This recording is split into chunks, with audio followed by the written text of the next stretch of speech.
a gente pode utilizar os componentes em diretórios com arquivos index. Ah, Larissa, como assim? Então, vamos lá para o VS Code para eu mostrar para vocês, tá?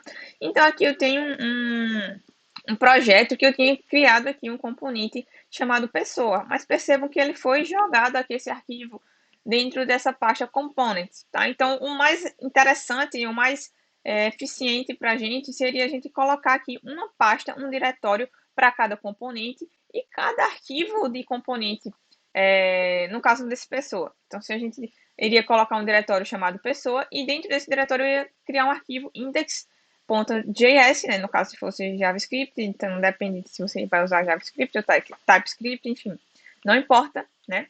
Mas você poderia colocar um index aqui para justamente estar referenciando esse componente, tá? Então, essa seria uma estrutura interessante da gente estar utilizando, tá? Então, como ficaria isso? Então, eu poderia colocar aqui um new folder, certo? Então, eu poderia botar, vou botar aqui meu componente,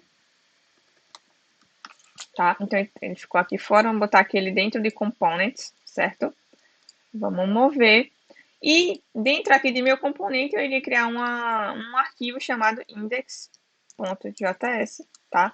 E aí, dentro desse arquivo é que eu ia colocar o conteúdo do meu componente, tá? Então, eu iria criar aqui toda a estrutura do meu componente, certo? Então, basicamente essa é a ideia de a gente estar estruturando todos os componentes nesse modelo, tá? Então, eu poderia botar criar uma pastinha aqui para cada componente e isso ajuda a gente também a colocar todos os arquivos referentes a esse componente nesse único diretório. Então, vai facilitar quando você for fazer a manutenção desse código, enfim, vai facilitar quando você estiver procurando por algum erro, enfim, vai ajudar bastante.